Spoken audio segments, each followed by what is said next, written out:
Without further ado, it is time for the Crackman, Bill Krackomberger, Unscripted, right here on A Numbers Game.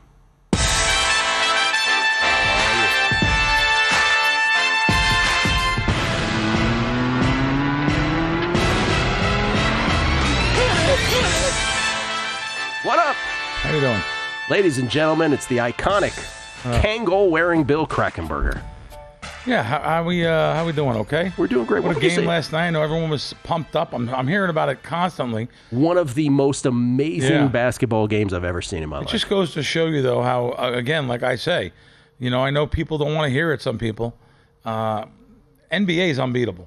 The NBA side betting. Sides. If you wrote down all your bets and tracked every bet, I want to find someone that beats NBA sides consistently, and I can't. And I've been with the great Billy Walters. I've been around Aaron Redding, who definitely beat the sport in the past, and I know he's slowed down now doing it.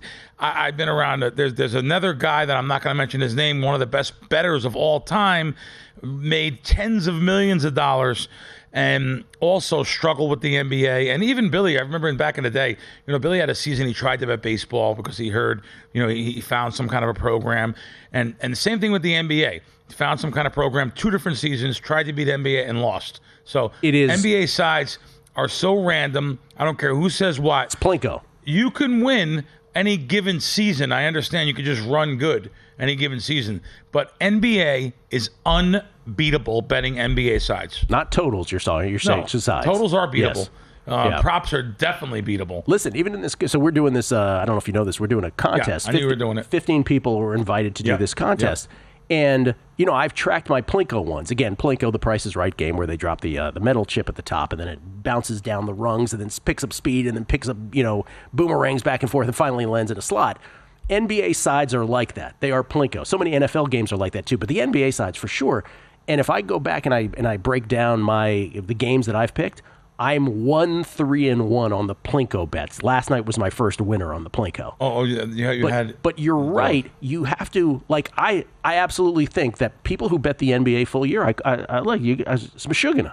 It's absolutely crazy. I don't understand how they do it. Talking about it from experience. I'm not talking about it from a guy that's, what's the word, jaded because I've lost money betting NBA. Yep. No, I'm just telling you that I know it's a fun thing to do. It's what the sports sites advertise. NBA tonight, you get the text notifications from the sports books. Don't forget the game tonight.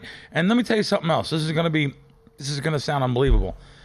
I am convinced now that live wagering, for the people that are watching, listening, for my podcasters, and for anyone that's listening, 99.9% of you should not be betting live.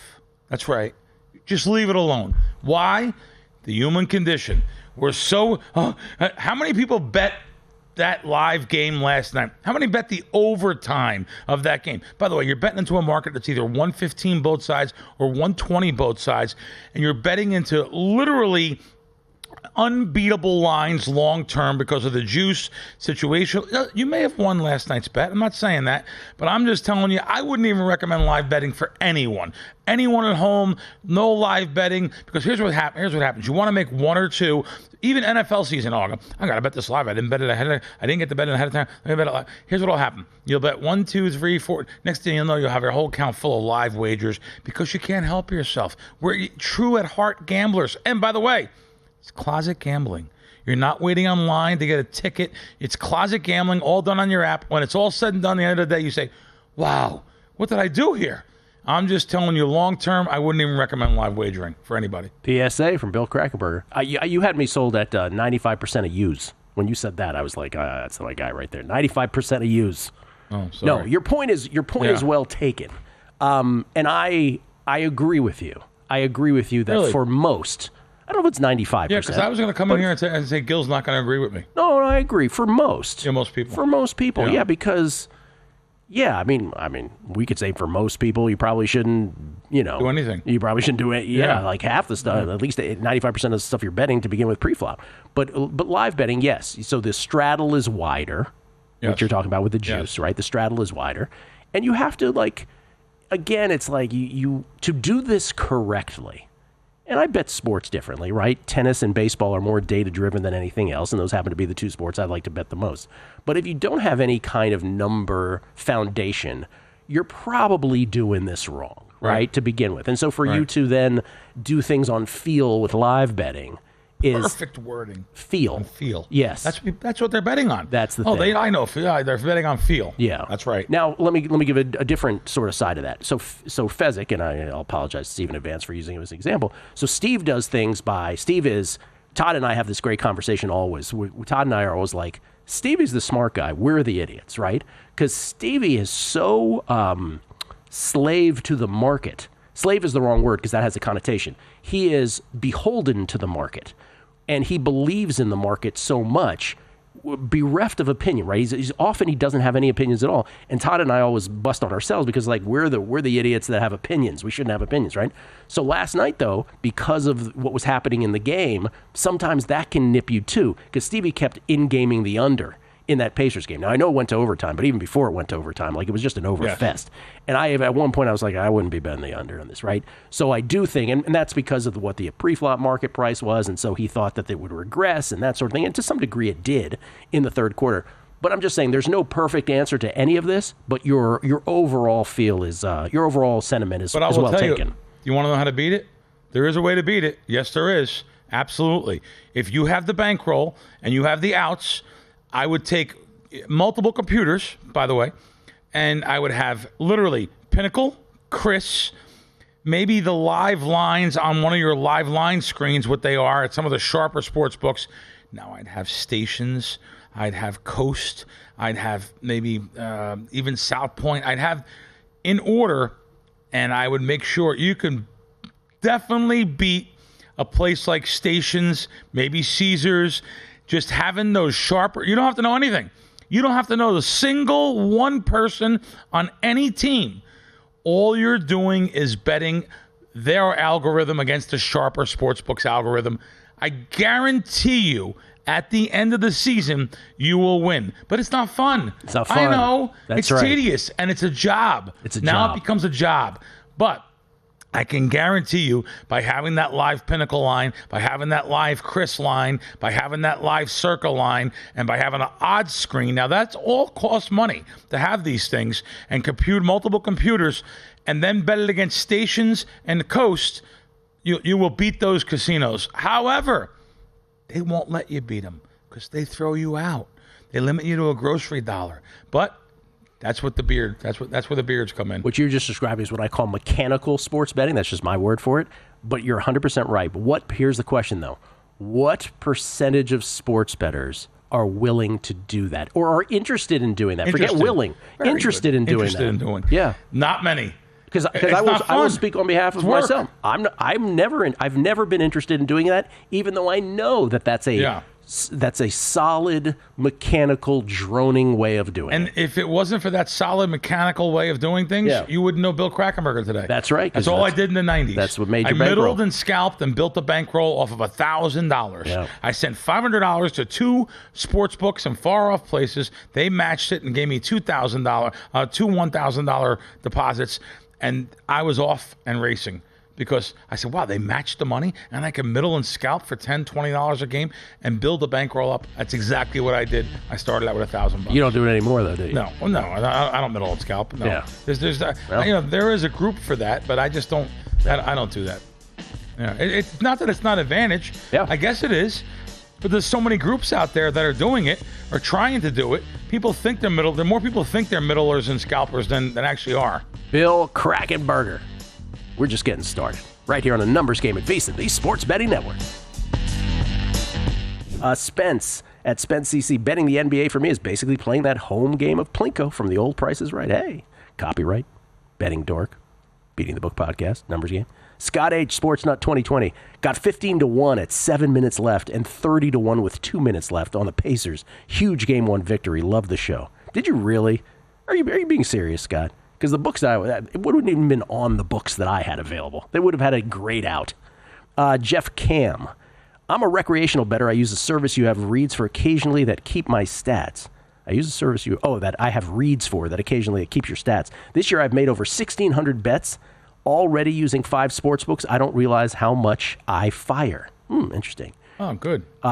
Torch D to crack. Live betting on sports exchanges is very interesting. When a typical sportsbook has a Team A at minus 1,600 live and Team B at plus 900, the sports exchanges give you the power to absolutely destroy that massive price difference. You can make your own order for Team B at plus 1,400, let's say, he says, 14-1, and someone will likely take it. I did this in the Nuggets Thunder series, and it was very profitable. That's very dangerous, though.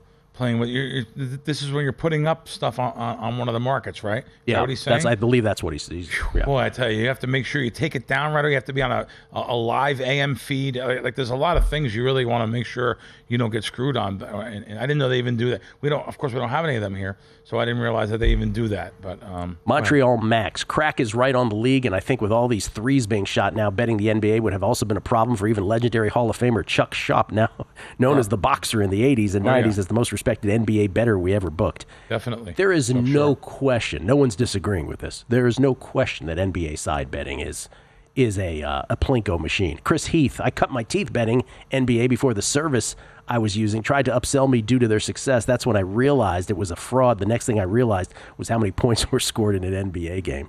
Real quick before we get to you, Crack, here, I just wanted to update May most wins in Major League Baseball because we keep track of this, and I had a bet on the Padres, have a bet on the Padres. You bet this every month, though, usually, right? I bet it starting last year. Yeah, I bet it every month. The Padres lose again. They are not even close to the leaderboard anymore. This is where it stands right now. Twins, 14-4, Tigers and Phillies, 2 teams that, if you remember when I did the 5 teams I was considering, I had the Tigers and Phillies in that group of 5. Didn't bet them. They're 14-5, right on the Twins' tail. Twins, of course, are who we bet in March, April. Good God. Cubbies in 5th. We also considered them as well. Cardinals at 4th. Yeah, it's a troll job. By the way, I just want to say this about the Padres. You can't even get upset anymore. The Padres, in this losing streak now of 5 games, they are 0, I looked this up, 0 for 32 with runners in scoring position. They have left 33 men on base. 0 for 32 with runners in scoring position. Now, I said to myself last night, I was like, Self, what is the record for the longest drought with runners in scoring position? Just because I've observed all 32 of these at-bats just being completely futile. I was like, it can't be much more than this, can it? Here's the answer. The longest hitless streak with runners in scoring position in Major League Baseball, as of the most recent information available, 45 consecutive at-bats. 0-45. 0 for 45 by the Chicago Cubs in 2022. ESPN, that's courtesy of ESPN. While not a player's personal streak, it's a team record for consecutive hitless at-bats with runners in scoring position in the last 40 years. Another notable streak, 43 at-bat hitless streak by the San Francisco Giants in 1996. So we're at 32 with the Padres. That's how ridiculous this has gotten. 13 shy of tying the record. Anyway, that's how ridiculous this is. And will you every month, like, is there a calculation involved or you stick with the same team, or do you switch teams? No. Switch teams based on schedule, based on talent, based on a whole bunch of stuff. Okay. A whole bunch of stuff, yeah. I know you had the Mets a couple times last year. Had the Mets once last year, yes. Yeah. Yes, I know a guy who bet it for you. Yes. Yeah. I called that one in. Yeah. Yes, I was away. That's correct. You were out of town. I was like, Bill, get me this. That's exactly right. What was that, July, I think? Yeah. Something like that, or August? I can't even remember anymore. No, I just didn't know if you bet them more than once. Is it? No, the only team that I've bet twice is Cleveland Guardians last year, both in March, April, and in May. Wow. And they came 1 out away, 65-1 in March, April. 1 out away? 1 out. I remember this now. You saying this? Yeah. 1 out away. It's brutal. You were saying something about the Dodgers series this weekend, though. Well, speaking of that, so the Dodgers were swept last weekend. Yeah. This past weekend. By the Angels. In I say in LA, but in Chavez Ravine. Yeah, right. Mm-hmm. Dodger Stadium. So, there's these scam guys out there. One was on Showtime with us, and that's when he would go broke. Yeah. Because this weekend he'd go broke. Oh yeah, I'm 80%, and he probably was close to 80%. Betting monster favorites. But betting monster favorite, he was close to 80% betting the parlay. And the mechanical parlay, and just to try to win $100. Let me explain to everyone that's listening to us. So, your goal is to win 1 unit, $100. You're betting $100, so you're betting $225 to win $100 on game 1 Friday. Because they're minus 225. Minus 225 Dodgers. If it wins, you're done. You're done. You win a unit, it's in the books. Your work is done. Work is done. However, because you lost to 225. Now you want to reclaim and win the 225 back and win a $100 profit. Now you're making your next bet to win 325. Only the Dodgers in that game is laying 280. So now you have to literally to win 335 or whatever it may be. Now you have to actually lay 280. So you're laying literally like $1,000 to win that. Yeah, you lose that because they lost game 2. Mm-hmm. So now you have to win your 1,000 plus your 235. Now you're betting to win 1,235 and your $100. You're betting to win 1,335 on game 3. What could go wrong? What can go wrong? And you're laying another 2 plus to 1. You lost 40 units. 40 units. That's right. 40 units in one weekend. Now you're down 40. You wiped out your whole profit easily from baseball season, and you have to fight towards the end of the year just to reclaim that. So this, yeah, you'll hit 80%. And let me guess, the person who is selling this advice doesn't There's more really... than one. Yes, there's more than one. There's more than one of these frauds out there. Well, here's the thing. So they obviously are not then, including this in whatever record keeping, in quotes, they're keeping. But also, like, the real question for me is this, and this is, again, it's a too close to the sun question. It's amazing to us that there are still people, this is the thing that they prey on, right? There's always new people growing up and turning 18 years old, or however old it is when they start betting in these, and using these services, whatever it is. It's amazing to me that they're always making new folks who fall for this. Well, there's new kids that are, seeing DraftKings, FanDuel, MGM, Caesars advertisements, and they're listen. They cultivate them, and they get them ready. There's another word for cultivate. Let's use cultivate. Groom. At a young age. No. I've said it multiple times on this show. You can't go to a baseball game without seeing an ad for any sportsbook and stuff. Daddy, what is that? It's a gambling site. Yeah. Then they see it with their friends in school. I've heard so many people. This weekend I had a christening here in town at the really good school here. I forget the name of the really good Catholic school here. People move here for this school. And Bishop Gorman? Bishop Gorman. It's like Christian Brothers in New Jersey. People come there, they move just for that's how good it's like $20,000 a year to go to school there. So I went to a christening this past weekend there. And I had a friend of mine, his son asked me to stand up for him. You'd think I would know this going to Catholic school. But I went with him, and during the break, we all went to dinner. His friends were around, 3 of his friends. You're supposed to have a talk with them ahead of time before to prepare them for what life is, what's going on. I learned things from a 16-year-old kid. I learned things this weekend, what's going on out there and stuff. And every one of his friends are gambling. I said, wait a minute. Hold on a minute. You're 16. I knew this happened in college. I just didn't know this happened. We live in a gambling town? No, I think it's everywhere. They all know the lingo now. 16. Yeah. They were gambling. I couldn't believe. How are you doing this legally?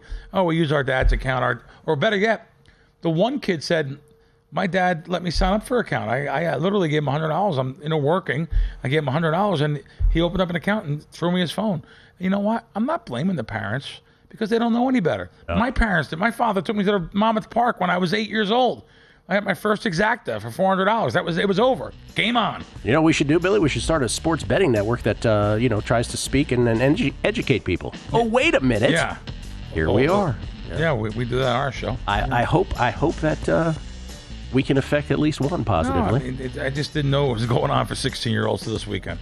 Yeah, it's a thing for sure. Bill Krackomberger at Bill Crackman with a K on Twitter. More with Billy next, right here on The Numbers Game. By the way, if you miss any part of this show or any show on the network, every show has its own podcast. We have a Numbers Game podcast, but every show has its own, and you can see everything if you don't watch us in real time on the VSiN Watch app. So be sure to check. I know a big percentage of our audience doesn't watch it live, watches it sort of on delay. Or YouTube. Yeah. We got like 7,000 views last week. We get tweets at Beating the Book. Chris Heath, that's a great question about the day bet for Crack because they offer 8 to 4. That's true. They offer the day bet at Circa in 2 day parts. Aaron Oster told me about this. Oh, nice. 8 a.m. to 4 p.m. and then 5 p.m. to 11 p.m. So you get your choice of when you want your day bet. Is the music blasting out there, the rap music the whole time, though? I believe so, sir. I got out of the car today. I was like, wow.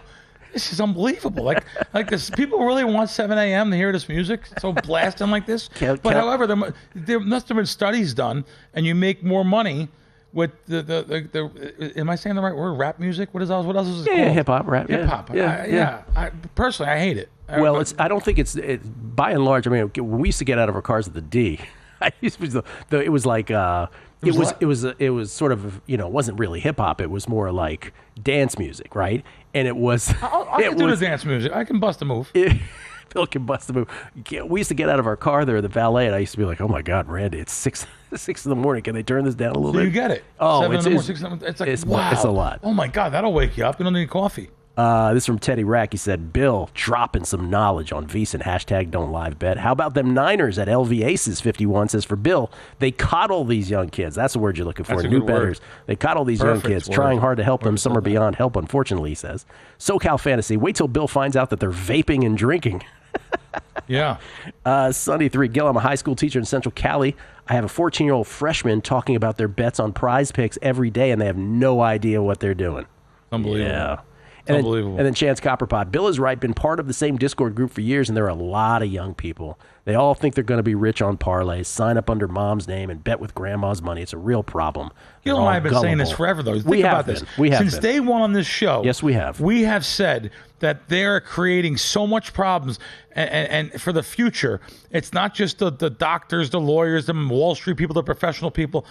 There is going to be so much problems here, and we're seeing it now with gambling among this youth on these Discord chats and stuff. Yeah. And you read about them, but for every one you read about, there's 5,000 more because people don't want to admit that their kids got in trouble gambling. No, it's harder to be a kid today, man, for all kinds of reasons. I mean, again, the biggest is, and you know, I'm not saying this as an old person, but obviously. You know, when we were kids, we didn't have social media to see, oh my God, this person's on a beach here and this person looks great and this person's awesome. What's wrong with me? And there's a lot of keeping up with the Joneses, right? And then you're exposed to a whole bunch of stuff that we weren't, right? The legalization of gambling being what we're talking about. But I could have just as easily said this about other things, right? I could have said, you know, I used to say, this will be a little window, but I used to say, if certain music videos, if I was exposed to certain music videos instead of me being in my 20s, if I had seen them when I was 15 or 16 years old, maybe my life goes in a different direction because I don't know that I'd be able to process it in the same way, right? Yeah. Like I can only watch MC Hammer's Pumps in a Bump when I'm 25. It's not going to land on me at 15 in the same way. You know, Gil, you said something good there. People on social media, they're showing their best lives or their best fake lives. Even though that's correct. How cool people say, but then there's a portion of people that revert to, damn, why can't I be like that? Right. And you want to know something? Yeah. It's fake. Yeah. It's not even real. Yeah. People just show things. Let me see their bank account book. Let me see their checkbook. Let me see their credit card bills. Let me see their lives. You know, people, even ourselves, listen, I juggle 10 pounds of crap in a 5-pound bag every day. It's not easy. We're not trying to show something more than what it is. And we're just talking shop. You know, we had some people on the comments say some stupid things. And I was showing Eric outside. You know, I was like, these people, they hate themselves. They look at the problems. They want to come after me or you or anybody on little things. And they say these. They hate their own life. Look at yourself. If you're going to say something, if that's your only takeaway from the first half hour of this show today, especially all the stuff we talked about here, and you know, you must hate yourself. Look at yourself. Look at your life. Look at how many exes do you have? How many people don't you talk to in your life? How many people do you, like family members that you don't talk to? Think about that first before you try to use the power of anonymity to be a telephone tough guy. We're here every Thursday. We're outside. You want to say something, go outside. We'll talk about it. I'll talk it out with you. I'm not being a tough guy. No. I'll talk it out with you. The courage of anonymity, I like to call it. Yeah. No, I'm just... No, but back to what we were saying before, which is, right, but for young folks, right, and you remember how hard it was to be a young person in general. You have all kinds of anxieties. You have all kinds of, you're not as confident as a young person. You're just learning yourself. You're learning the world. So even for us at this age, like I remember my dad used to say, he's like, if I had my life to live all over again, he goes, I would go back to when I was 25. Because before that, it was, it was difficult. He had all kinds of other difficulties that we could never imagine. But I'm just saying in general, it's hard being a young person, and when we were young. But imagine today, when your brain isn't fully formed yet, to see all of this stuff on social media, to see, oh my God, sports betting, oh my God, it's it's really hard for a young person to put all of that in its proper context. So it's easy for us to sort of say, oh my God, don't be that way. You got to see this. You know, so we can only do as much as we can. But ultimately, it's like, wow, it's a big bit of stimulus for us to try to overcome. Every single generation says it. I know. Yeah. These kids today, oh my God, and our parents said it, and guess what? Their parents said it about them. I know mine did about me. But now, it has come to a light now. There's just too many things. Social media, for all the good it's done so much bad. So it's tough being a kid today. I probably thought it was college. Why didn't I realize that it was 16-year-old kids involved in gambling? I don't know. I just didn't realize. You know, I'm thinking of I always think I was in a bubble growing up back in New York and New Jersey, and it's people like that and cities like that, maybe Maryland, maybe Boston, maybe Chicago, maybe Philadelphia. I understand, but I just didn't know that 16-year-olds had these kind of gambling issues today. I had no idea that they're playing on apps. And you know, someone just said something about vaping. One of the kids, the 3 kids, I had this talk with them, these 3 kids, one of them vaped. And I was like, why would you do that? A good-looking kid, blonde hair, blue eyes, you're going to rot your teeth out. What are you doing? Like, you think a girl likes vaping? Like, is that cool? Like, it really is tough being a kid today. It really is. You have to have a lot of credit for what you've done there. Can I call her your stepdaughter? No.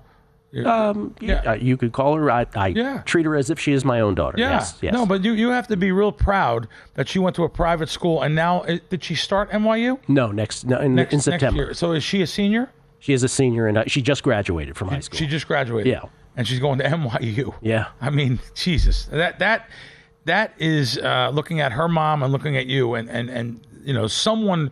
That you guys did some stuff in life to raise her right. It's tough being, a kid today going to school, and you know they don't want to go to this private school, and work is so hard. They're so strict on them, and it's a lot of work for a kid. Now you have to put social media in the mix, and she's also Gracie. She's 17. She's 18 now. She is the most incredible human being I've ever met. Wow. Right? She is just. So that's the other thing you have to say about kids today, with all of that exposure to all the things. Yeah. On the one hand, it's more difficult. On the other hand, they are so much smarter than we were. Definitely. They're so much more savvy. Some of the things that she processes and that she's able to navigate, I'm like, at that age, I couldn't do any of that stuff. God forbid they have your street smarts, because you're a street smart guy. You put that into the intelligence level. I always say that. Street smarts, common sense, decision-making skills, talk with confidence. That stuff with a college degree. Oh, yeah, man. Strong as morphine, brother. Strong as morphine. Good job, Gil. Well, thank you. But believe me, she deserves all the credit. She's an amazing kid. But yes, so I mean, I just think that's getting back to the sports betting part of it. That is it's part of the mix of what these kids have to navigate that we never had to, right? Yeah. So on the one hand, they're just unbelievably more savvy.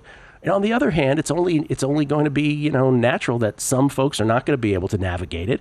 Their parents might not be as aware of what their children are up to, or maybe they even enable it. Because they're themselves, as you pointed out, they themselves have no idea the peril that could be in front of them. Most people shouldn't have kids to begin with. No, they just shouldn't. There's been surveys done. They just shouldn't have kids because they don't have time for them, and they have to grow up under the social media world. They know so much more than we did at that age. So again, I give you credit, but also, well, thank you. It's very nice. One of the guys asked Okay, let's see. This guy said, "What is scalping?" Yeah, so Bama Sluggers. He's first of all, he's coming out with his 21-year-old daughter to Vegas next week. Love to have. Well, I'm here every Thursday, so you know where I'm at. But anyway, he said he wants to come meet me. But he said, what's scalping? Scalping and middling is how I built up my bankroll. Scalping's laying $1.21 on the Yankees, and then later on in the day, or instantly taking back $1.23. There's zero risk. You're laying 121. You're taking 123. It's either going to be a win, or you can lock up a profit on both sides. That's what scalping and middling is. Mechanical, as I like to call it. We'll recap all the bets. More with Crack on the other side, right here on a numbers game at VSiN. Bill Crackman with a K on Twitter. The name of the podcast is Wisecracks. Oh, not Wisecracks. I'm sorry. Is it Wisecracks? Yeah, Wisecracks. We're on the Wager Talk Network now. We moved it over there because they have a couple 100,000 followers. But yes, thank you, Gil. Wisecracks with you, John Orlando. And then I bring Randy in. Football season. Randy he's coming McKay. back. Yeah. By the way, let me read the tweets here before we recap all our bets. This is from Rob L. RLap311. Disappointed not to hear Phil Bobbitt, Speedway Steve, too, give his take on the Weenie 500 this morning. Yes, the Wiener 500. Maybe the obscurity makes it more of a Spreadopedia event, a Jason Weingarten event. We'll be listening carefully tomorrow. I'll ask Jason about the Weenie 500 tomorrow. Joe C714. Wasn't this system the Vegas Dave scam? Yes, that's who Billy was referring to. One among many. Cancer-free from Stage 4 NHL since May says, my niece graduates high school tonight. Congratulations to you, sir, and congratulations to her.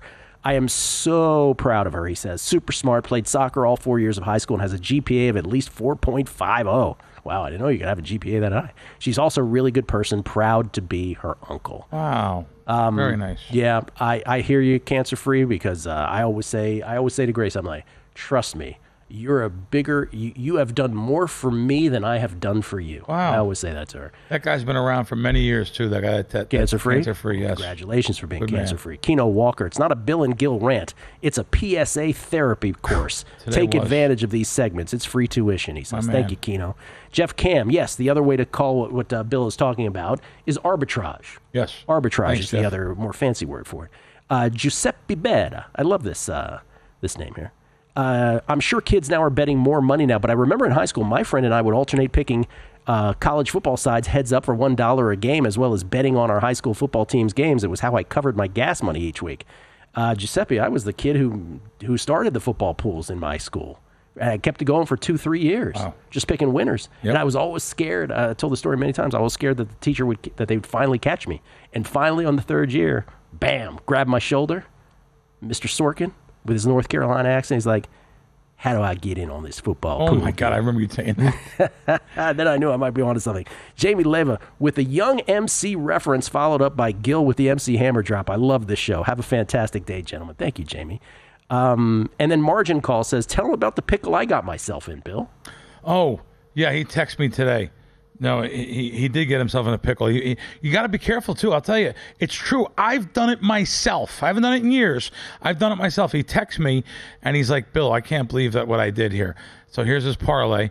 He bet the Dodgers minus 140, the Phillies minus 290, and the Yankees minus 150. Only he bet tomorrow's Yankee game. Oh, because they We've have the all games. done that once. You're scrolling down and you're seeing, they're only minus 130. Yeah. I got to bet that, and you don't realize that that's not the same day. We've all done that before. But he bets parlays, and he's the guy I talked about before. He won like 10 in a row. And I can never tell him how bad parlay betting is, but it is what it is. He's tasted glory. I would want to lay 290 on the Phillies. Yeah, okay. Okay, good luck. Okay, let's recap. Let's recap the best bets before we get in more trouble there. This is courtesy of G-Bank, the official bank of VSiN. Every show, every host, every guest, every sport, every bet recapped on each and every show. Once again, I had the Pacers last night plus the points, had it in the contest, and took the Pacers before the series began at plus 140. By the way, the updated series price on that now is that the Pacers, up one game, are minus 150 favorites. The Knicks are plus 130 on the comeback, if you're considering playing the other side there now. Kelly is on the Knicks, minus the points. Zigzag alert. He's on the Knicks in Game 2 tomorrow night, minus the 5.5. He's also on the Knicks in the first half, minus 3.5. And he's on Karl Anthony Towns, over 23.5 points. I'll refrain from doing the imitation again. Kelly is also on the Pacers before the series started. He got it at plus 145 because he's better than me by a nickel. Kid's better than me. This is from Zach Cohen. He is on the T-Wolves tonight plus the points. Zach, co-leader in the VSiN Killer Sports NBA Challenge along with Steve Fezzik. He's on the T-Wolves plus 8. He's also sprinkling on the money line with the T-Wolves tonight in Game 2 at OKC, plus 265. And then tomorrow night, he is Oppo Kelly. He is on the Pacers. Zach got himself a 6 somewhere out there on the Indiana Pacers. And then Phil Bobbitt joins us earlier today because it's Indy 500 weekend. Do you ever bet the Indy 500? Not really. Yeah. Not really. It's just too tough to bet these futures like that. It's too big of a pool. They take too much out of the win pool. Our buddy Phil Bobbitt has a great track record on this show. He's taking in the Indy 500 this weekend. He's got Joseph Newgarden 12-1 to win it outright. Plus he's got Newgarden in the top 5 at plus 165. He did the same with Pato O'Ward, 6-1 to win the Indy 500. He's also got a T5 on Award at Award at plus 125. So both outrights and T5s, top fives for Award and Newgarden both in the Indy 500. To Monaco, the F1 race in Monte Carlo. You ever been to Monte Carlo before? No. Oh, it's apparently beautiful. I have got to do that once in life. Outright winner, Oscar Piastri, 2-1, available at Bet Rivers. And he's got a couple matchups. Fading the big names, Lando Norris over Max Verstappen, minus 115. George Russell over Lewis Hamilton. I got to lay a little juice on that one, minus 163. Both of those available at Caesars. And then in the Coca-Cola 600 Cup Series event, Kyle Larson to win it, 6-1. His wife will be happy, he says. And he's got matchups as well. Alex Bowman over Joey Logano at minus 110. William Byron over Tyler Reddick at even money. And then Josh Berry over Chase Briscoe, minus 115. Those are your matchups in the Coca-Cola 600 from Phil Bobbitt. We appreciate his appearance on the show. All of that courtesy of G-Bank, the official bank of VSiN, where once again they are doing big things over at G-Bank. Get the G-Bank Visa Signature Card today. Most credit cards treat Sportsbook and gaming transactions as cash advances. That's even when you put your own money on the card. G-Bank treats gaming transactions as purchases, so you're saving up to 3 to 5% on cash advance fees on gaming transactions right there. Also with G-Bank, you're earning 1% cashback rewards on all eligible Sportsbook and gaming transactions and 2% cashback rewards on all eligible purchases. Pardon me. Apply now at VSiN.com/GBank. That's VSiN.com/GBank. What a great credit card. I know I always talk about them. So I bet something this morning. Here, I bet opening day. Yes, you did. Chiefs -2. It's not. Now, the reason why I'm not giving that out because it's not available anymore. Chiefs -2 over the Chargers. That game is not. It looks like on the schedule it's in Charger land. It's not. It's in São Paulo, Brazil. That's Friday night, the second night of the NFL season. Friday night, -2. But I'll tell you right now, so I just think that game will be 3. The public's going to push this 3. So I'll give you guys something. If you're allowed to bet at Caesars, which I am not, Kansas City over the Chargers -135 on the money line. If you can bet that, you have access to Caesars, that's a hell of a money line, -135. Listen, it's exactly what I started at the beginning of the show talking about scalping and middling. You want to middle something? Lay $1.35 and take 3 points. That is a winning proposition, especially on a lower total of 44. This is a long term. That's a winning proposition. I don't middle and scalp, I said. Well, there's going to be a scalp there because there will be 3s. There's actually 3 now.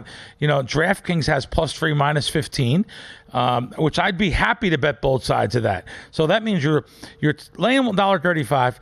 You're taking +3 -15. You add those two juices together, you get $1.50.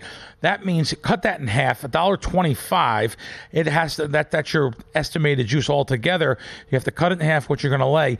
Now that means 1 in 4 games has to land 1, 2, or 3. If it lands 3, you obviously push 1 and win 1. If it lands 1 or 2, you jackpot the game and win both sides. So there's a middle and scalp there.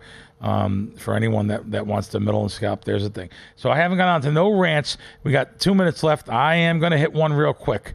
It was supposed to be the first thing I said, but I didn't want to come in sounding salty. So this idiot, when I walked in at Jackpot's coffee shop, this is exactly what I mean, these kids. Right upstairs. Sunglasses on. He's at the counter. He's talking on the phone, and this is exactly what he did. He's sunglasses on. He's talking on the phone, not even paying attention. Give him my coffee. Now he wants to pay with the phone that he's talking on. He puts the person on speakerphone, and he's trying to scan the thing. I don't know what can you pay with an app or something. And I came within a little hair of saying, "How dumb are you? How stupid are you? What do you think? This is your world? You think you own the joint? Give me a break." You didn't say anything? No, I didn't, because I have to mind my own business. But it was just so dumb. I wish I knew his name. I'd blast him right here. How can kids really not? I say kids. It's 22-year-old kid. Does he not realize that you're old enough to know better? You're inconveniencing everybody. You have the thing on speakerphone now instead of saying, "Hold on 1 second, I got to." He doesn't even do that. He's not even paying attention to the girl. I just can't stand people. Yeah. Sorry. What was Wishnev's line when we used to do Wishnev Wednesday here on the show? Wishnev said, human beings. He said, people. Worst invention ever, he said. Yeah. That's the line of Wall Street, too. Michael Douglas. People. Worst invention ever. You got to give him a break. Oh, man. Well, I think we've... Gil, I'll be honest with you. This is all stuff for next week. All right, let's do it. Usually it's on. I have some things I want to talk about. All right, let's do it. Let's absolutely do that next week, though. None of this we could have talked about. So let's absolutely talk about it. It'll be kind of scripted next week.